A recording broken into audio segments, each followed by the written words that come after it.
What is going on, ladies and gentlemen? Welcome back to Auto Auction Rebuilds. Today, I thought we'd do a video going through all of the cars that I got out here and kind of doing a fleet update. What's going on with them, what's to come with them, and which ones have already sold. Because believe it or not, a lot of these cars are moving on down the road. The first thing I want to do is find out how many cars I even have right now, because I honestly can't remember. The Hummer is my go-to for hauling my lawn equipment. I use this Hummer all the time for moving my lawn equipment around. So let's just figure this out real quick. We've got the 2008 Cadillac Escalade. So there's one. Over here, we've got a 2002 Chrysler Prowler. That's two. The 2000 and something 5 Hummer is 3. We've got a 94 Corvette in the garage. That's 4. We've got the 67 Barracuda, that's 5. We've got the 57 Bel Air, that's 6. We've got a 1970 International Harvester, that's 7. We've got a 2011 Dodge Charger RT, that's 8. We've got an 89 Toyota, that's 9. We got a 2004 Ram SRT 10, that's 10. Then we've got like a 2016 BMW i3, 11. This one's not ours. The Cobra, 97 Cobra, I believe that's 12. We have the Chevy Avalanche, I don't remember what year, 04 Avalanche, big block, this is 13. We have the 2007 Saab 9.3. This is an Arrow, that's 14. We also have a 1966 Chevy Impala that we just dropped an engine in from Smedding Performance. So that's 15. Did I count all of that right? Is that 15 cars? Good Lord, have mercy. Honestly, that's too much, man. That's too much. So I realize that I have a lot of cars here. So let's talk about the ones that I have sold. This one right here, gone, down the road. I would have liked to have done better on it, but the person that bought this is a dealer in Florida, and this is not Jason. This is not Jason. This is a different, I know more than one person in Florida, guys, but this is a retail dealer in Florida that bought this. They're giving me $9,000 for it, which I think honestly is a steal of a deal. But you have to remember, because they're in Florida, they're going to have to ship this thing all the way down there. That's going to cost a ton of money. I have included some extra parts, some clearance lights. I bought all new clearance lights for it. I bought all new shocks for all 4 corners and for the bump steer. I've got all the shocks there from Bilstein. Spent a lot of money on those. So $9 grand, I let this one go. This one right here is also gone, technically. We'll do more. We'll figure more out later. This is a Barrett Jackson car, but this one's out of here, guys. It's going to remain here for a while, but this car is already technically sold. Okay. This one was, what did I get? 20. Oh, Jesus. Are you serious? Where the hell did you come from, man? Great. Ow. Hey, don't bite my finger. What's wrong with you? What's wrong with you? Oh my goodness. Anyway, if I remember correctly, I think I got 23. Well, I could be wrong. I honestly don't remember. The Cadillac Escalade is one that I'm hanging on to because that is my daily driver. Like all day, every day. That is my go-to daily driver. The 57 Chevy. Because things are kind of in the air right now and kind of chaotic, and I don't know what direction things are getting ready to go, because of, if you missed the previous video, you should definitely watch it, because things got really rough around here and the dealership may or may not be here much longer. It's either going to transition to a retail dealership or we're closing it down. It's one extreme or the other. So while we're figuring this out, I thought probably best to get rid of a lot of these cars. So the 57 Chevy is out of here, guys. I got $35,000 out of it. This car is gone. I hate that though. Anyway. This one is also gone. I believe I got $15,000. This is mine in my own personal name, so I can sell this to the public. That one's not a problem.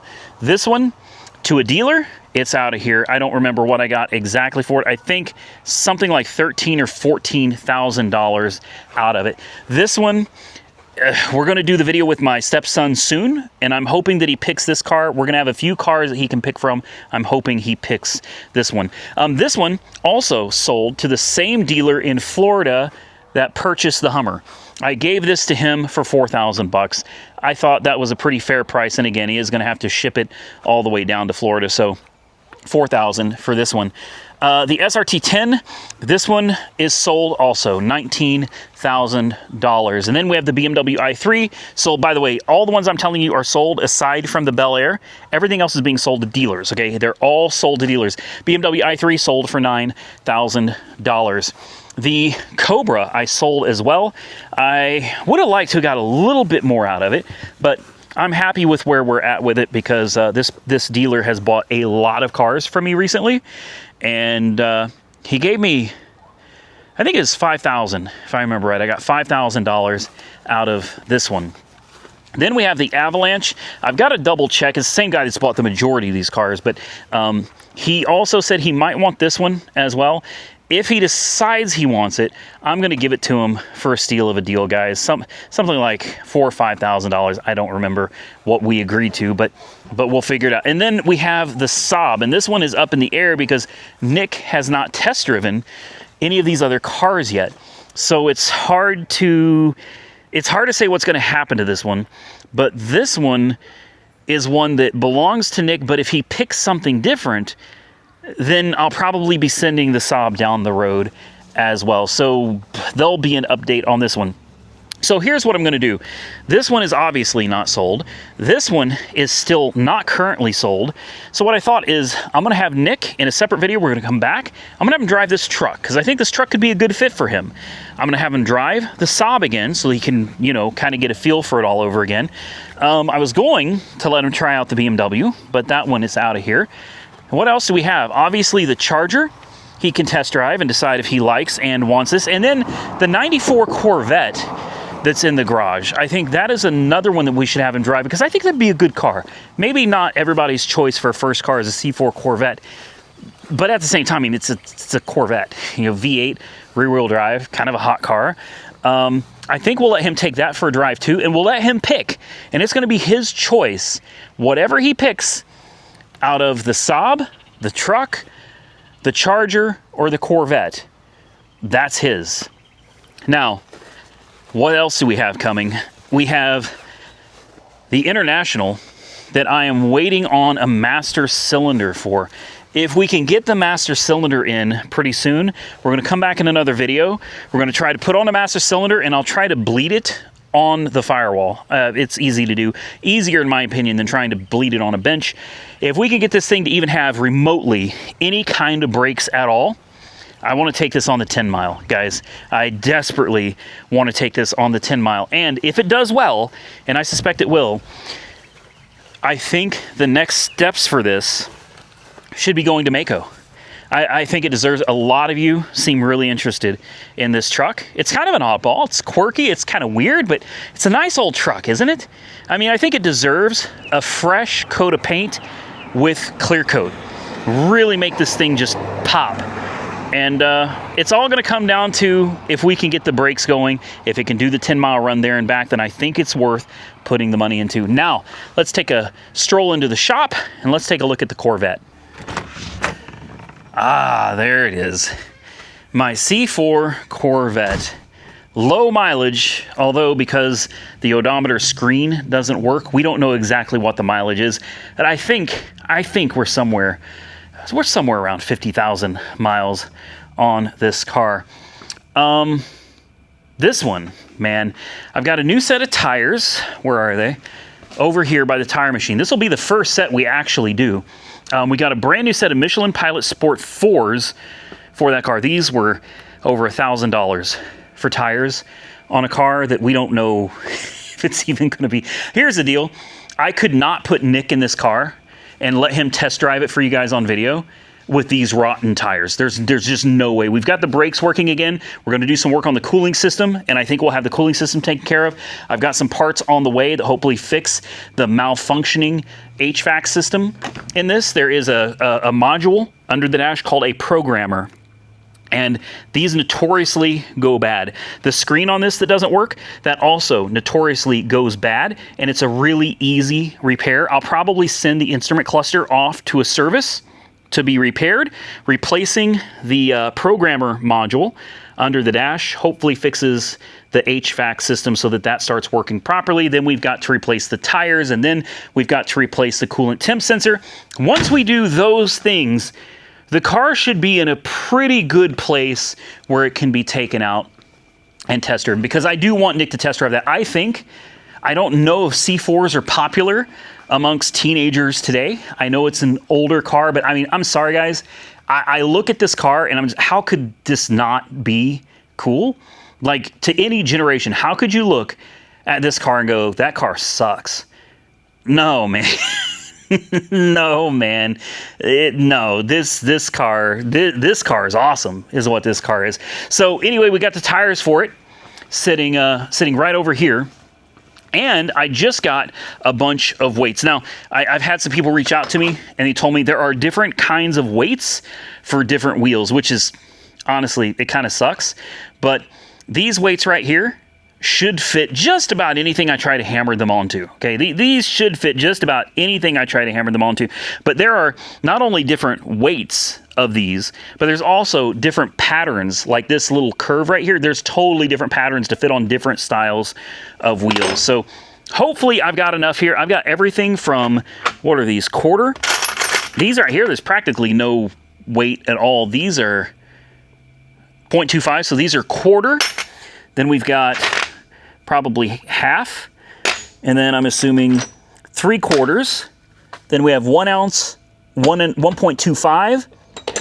We have 1.25, 1.5, then 2, then 2.5, and then we move on to our sticky weights, and these are what, 1/4 ounce a piece, I think is what they're, yeah, 1/4 ounce a piece for each one of the little sticky weights, so you can put your weights on your aluminum rims if you need to. On top of that, I put some screws in the wall here, so I can put all my little wheel adapters for different wheels that go on this hub here. Here where it's easy to get to, we've got our little measuring device over here hung on the wall. We've got our hammer and weight removal tool right there. And then over here is where I keep my bags of valve stems. I've got tons of valve stems. We've got short stubbies, and then we've got, you know, where they start getting kind of long, just all fairly cheap generic valve stems. We have cores. I even have somewhere over here, oh, core removal tools. We have the valve stem installation tool. You screw this onto the valve stem and you pull it through the wheel.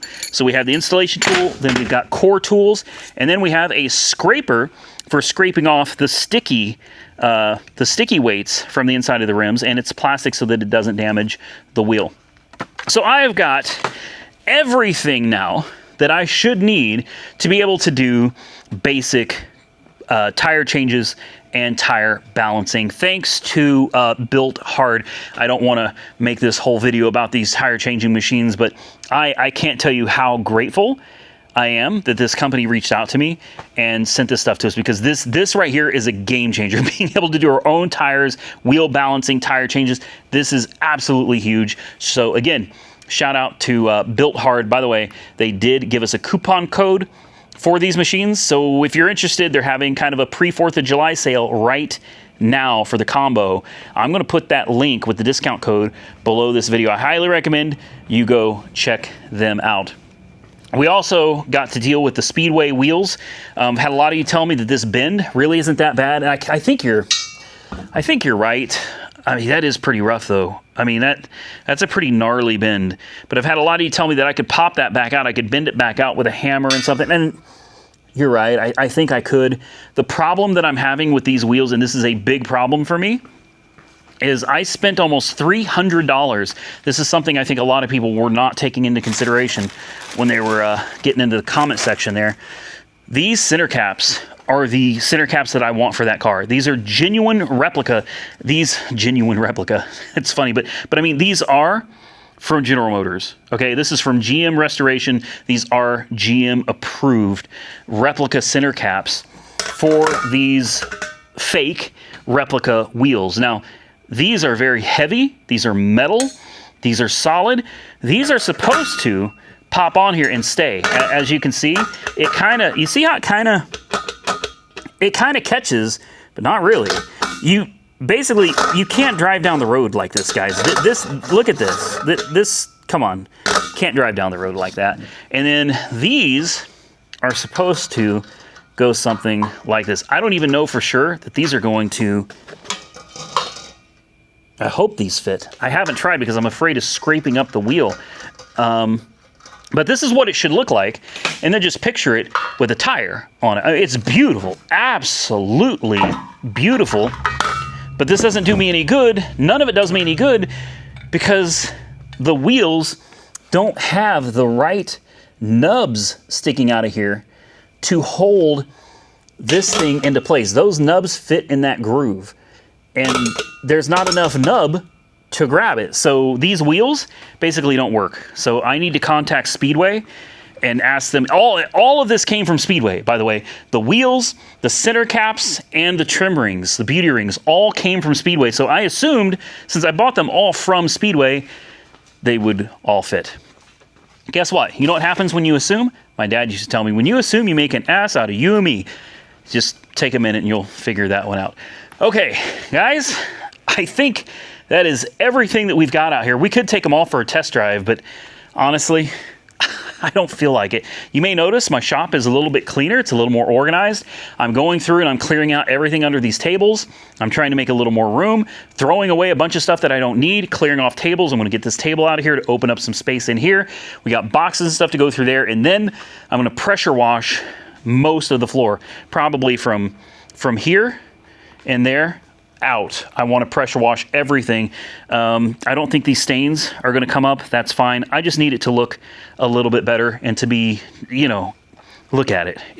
The shop's gotten kind of rough, guys, and I kind of want to get my shop back into shape. So several of the cars that I showed you that have sold to the same dealer buddy of mine in Florida are all going to be at Barrett-Jackson. That includes the Prowler, maybe the Barracuda, maybe the 57 Chevy. I don't know exactly what he's doing with all of them, but I do know that several of them are going to be at Barrett-Jackson in Scottsdale, Arizona, sometime in October. I don't know the exact dates, but I'm going to be there. Monkey Wrench Mike is going to be there. Santa's Workshop is going to be there. And of course, the elusive Jason S. is going to be there as well. So hopefully some of you guys are in the area close by. Maybe you guys can come out and visit with us and take a look at the cars. Hell, maybe even bid on some. And if things are going well for the dealership here, if we still have a dealership by then, who knows? Maybe, just maybe, we might buy something out there and try to drive it home. It could be a fun time, and I'd love to see all of you out there. So definitely come join us out at Barrett-Jackson in Scottsdale, Arizona. With that, ladies and gentlemen, I'm going to get out of here. If you enjoyed the video, hit the thumbs up button and let me know. Consider subscribing to the channel if you haven't already subscribed. And until next time, stay safe out there, everybody. I look forward to seeing you all again very soon in the next one.